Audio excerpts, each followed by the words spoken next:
സച്ചിൻ 100 എന്നുള്ള രീതിയിൽ 100 തികച്ചു. ലോക ചരിത്രത്തിൽ എക്കാലത്തെയും ഏറ്റവും ഉജ്ജ്വലമായ വ്യക്തിത്വമായി ക്രിക്കറ്റ് ഗോഡ് എന്നാണ് അദ്ദേഹത്തെ, ക്രിക്കറ്റ് ദൈവം എന്നാണ് ടൈം മാഗസിൻ പോലും വിശേഷിപ്പിച്ചത്.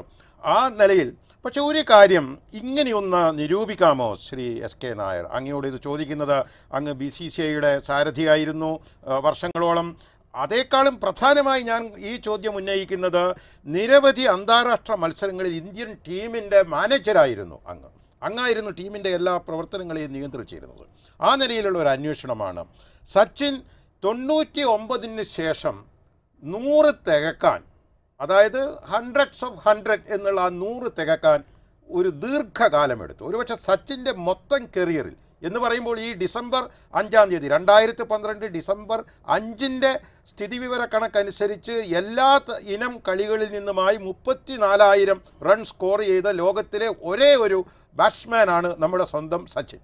പക്ഷേ അദ്ദേഹം ഈ 100 എന്നുള്ള ടാർഗറ്റിലേക്ക് എത്താൻ വേണ്ടി വളരെ അസാധാരണമായ വിധം ദീർഘമായ സമയമെടുത്തത് ഒരുപക്ഷെ തുടർച്ചയായി 2-3 സീസണിൽ കളിച്ച IPL മാച്ചുകളിൽ സ്വന്തം ഹോം ഗ്രൗണ്ടുകളിൽ വെച്ച്, ഇന്ത്യ എന്നുള്ള അടിസ്ഥാനത്തിലാണ്, ബോംബെ എന്നുള്ള രീതിയിലല്ല ഞാൻ ഹോം ഗ്രൗണ്ട് എന്ന് പറയുന്നത്, അദ്ദേഹത്തിന് വേണ്ടത്ര പ്രകാശിക്കാൻ സാധിക്കാതെ പോയത് അദ്ദേഹത്തിൻ്റെ മനഃശാസ്ത്രത്തെ ദീർഘകാലമായി അസ്വസ്ഥപ്പെടുത്തിയത് അതിനൊരു കാരണമാണെന്ന് പറയാമോ?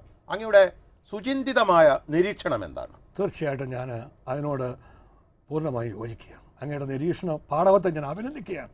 ഞാനും ഏതാണ്ട് ഇതേ ഒരു അഭിപ്രായക്കാരനാണ്. കാരണം സച്ചിനെ സംബന്ധിച്ചോളം പറയുകയാണെങ്കിൽ, ഇന്ത്യയെ സംബന്ധിച്ചോളം അല്ലെങ്കിൽ ലോകത്തെ സംബന്ധിച്ചോളം സച്ചിൻ ഒരു ക്രിക്കറ്റ് ഇതിഹാസമാണ്. ഇത്തരം കളിക്കാരൻ അപൂർവമായ ക്രിക്കറ്റ് ചരിത്രത്തിൽ ഉണ്ടാകാറുള്ളൂ.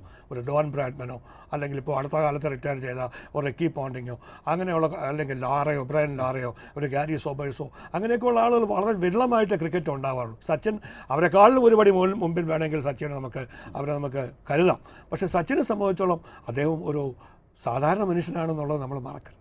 ഒരു സാധാരണ മനുഷ്യനുണ്ടാകാവുന്ന എല്ലാ വികാര വിക്ഷോഭങ്ങൾക്കും സച്ചിനും ബാധിക്കുന്നുള്ളതിന് യാതൊരു സംശയമില്ല. കാരണം സച്ചിൻ ഗ്രൗണ്ടിൽ ഇറങ്ങുമ്പോൾ തന്നെ വളരെ വലിയ അമിതമായ പ്രതീക്ഷകളുടെ ഭാരവും ചുമന്നുകൊണ്ടാണ് സച്ചിൻ ക്രീസിൽ വരുന്നത്. 99 എന്ന് പറഞ്ഞു, 100 ഇറക്കം. ഓരോ ഇന്നിങ്സ് കഴിയുന്നതും ലോകമെമ്പാടുമുള്ള, പ്രത്യേകിച്ച് ഇന്ത്യൻ ക്രിക്കറ്റ് പ്രേമികൾ, സച്ചിൻ്റെ ആരാധകർ എല്ലാവരും ഉറ്റുനോക്കുന്നത് കളി ഇന്ത്യ ജയിക്കുന്നോ തോക്കുന്നോ എന്നല്ല, സച്ചിൻ 100 എടുക്കുമെന്നുള്ളത്, 100 തികയ്ക്കുമോ എന്നുള്ളതാണ്. അതോടുകൂടി അന്താരാഷ്ട്ര സെഞ്ചുറി 100 തികയ്ക്കും. അതാണ് എല്ലാവരുടെയും ഏറ്റവും കൂടുതൽ ഉത്കണ്ഠ.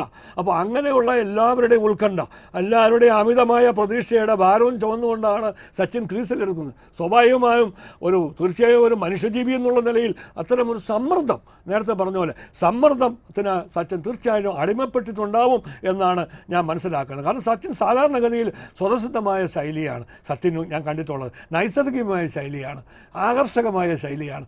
തൻ്റെ ബാറ്റിംഗ് ശൈലി കൊണ്ട് ലക്ഷക്കണക്കിനുള്ള ആരാധകരെ, ക്രിക്കറ്റ് പ്രേമികളെ തന്നിലേക്ക് ആകർഷിക്കുകയും അവരെ ആനന്ദിപ്പിക്കുകയും വർഷങ്ങളോളം അവരെ ആനന്ദിപ്പിക്കുകയും ചെയ്ത ഒരു കളിക്കാരാണ്. അതുകൊണ്ട് അത്തരത്തിലുള്ള കളിയുടെ കാര്യത്തിലുള്ള, അതുകൊണ്ട് അദ്ദേഹത്തിന് അങ്ങനെ യാതൊരു വിധത്തിലുള്ള പകപ്പട അങ്ങനെയല്ല. ക്രിക്കറ്റ് എന്ന് പറയുമ്പോൾ ഗെയിം ഓഫ് ഗ്ലോറിയസ് അൺസർട്ടനിറ്റീസാണ്. നമ്മളെല്ലാം മനസ്സിലാക്കുന്നത് അനിശ്ചിതത്വത്തിൻ്റെ കളിയാണ്. അപ്പോഴും നമുക്ക് പറയാം, അപ്പോൾ ഇപ്പോൾ ഇറങ്ങിയ 100 അടിച്ചു കഴിഞ്ഞാലും അടുത്ത മാച്ചിൽ നമുക്ക് ഫസ്റ്റ് ബോളിൽ ഔട്ട് ആവാനുള്ള സാധ്യതയുണ്ട്. പക്ഷേ ഈ ഒരു കാര്യം 100ാം സെഞ്ചുറി എന്നുള്ളത് സച്ചിൻ്റെ ബാക്ക് ഓഫ് ഹിസ് മൈൻഡ് എന്ന് പറഞ്ഞാൽ അദ്ദേഹത്തിൻ്റെ മനസ്സിൻ്റെ എപ്പോഴും കൊണ്ടു നടക്കുന്ന ഒരു മോഹമാണ്. അത് ക്രീസിലെത്തുമ്പോഴത്തേക്കും ഇത്രയും വലിയ ഒരു പ്രതീക്ഷ അത് പൂവണിയിക്കാൻ സാധിക്കുന്നതിൻ്റെ അതിലേക്ക് നടപടിയിലോട്ട് കടക്കുമ്പോൾ ഒരുപക്ഷെ അറിയാതെ അദ്ദേഹത്തിന് താളപ്പഴകൾ അദ്ദേഹത്തിൽ വന്നിട്ടുണ്ടാവും. അതാണ് ഞാൻ പറഞ്ഞത്, അദ്ദേഹം ഒരു സാധാരണ മനുഷ്യനാണ്.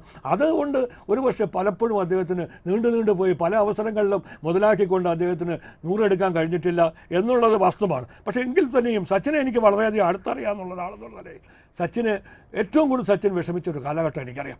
ആ കാലഘട്ടം ഞാനന്ന് BCCയുടെ സെക്രട്ടറിയും കൂടെയാണ്. സച്ചിന് അദ്ദേഹത്തിന് കൈക്ക് പരിക്ക് പറ്റി, ടെന്നീസ് എൽബോ വന്ന് അദ്ദേഹത്തിന് വളരെയധികം വളരെ നാളും ചികിത്സയായിരുന്നു, ഒരു 6-7 മാസം.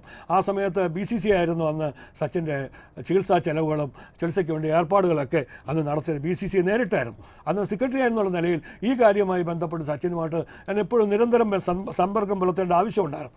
വളരെ വിനയാന്വിതനും അതുപോലെ വളരെയധികം അർഹിക്കുന്ന ബഹുമാനം. സെക്രട്ടറി എന്നുള്ളതിൽ എനിക്ക് അർഹിക്കുന്ന എല്ലാ ബഹുമാനങ്ങളും അദ്ദേഹം മറ്റു പല കളിക്കാരെ വെച്ച് താരതമ്യപ്പെടുത്തുമ്പോൾ സച്ചിൻ ഒരു ശരിക്കുമുള്ള അതിലൊരു ഉദാഹരണം കൂടിയാണ്. അങ്ങനെ അദ്ദേഹം അത്ര നല്ല രീതിയിൽ പെരുമാറുന്നതാണ്. മാന്യനാണ്, തികഞ്ഞും മാന്യനാണ്, കളിക്കളത്ത് മാത്രമല്ല പുറത്തും. അതാണ് സച്ചിനോടുള്ള എല്ലാവർക്കുമുള്ള പ്രത്യേകത. അദ്ദേഹത്തോട് പരിചയപ്പെടുത്തുള്ളവർക്ക് എല്ലാവർക്കും സച്ചിനോട് കൂടുതലൊരു കൂറ് തോന്നേണ്ട കാര്യം അദ്ദേഹത്തിൻ്റെ പെരുമാറ്റ രീതിയാണ്. അപ്പോൾ അങ്ങനെയുള്ള സച്ചിന് തീർച്ചയായിട്ടും ഇത്തരത്തിൽ ഒരു നേട്ടം അദ്ദേഹത്തിന് കൈവരിക്കാൻ കഴിയാതെ പോയി എന്നുള്ളത് തീർച്ചയായിട്ടും വളരെ താമസമുണ്ടായി എന്നുള്ളത് തീർച്ചയായിട്ടും നിർഭാഗ്യകരമെന്ന് മാത്രമേ ഞാൻ കരുതുന്നുള്ളൂ.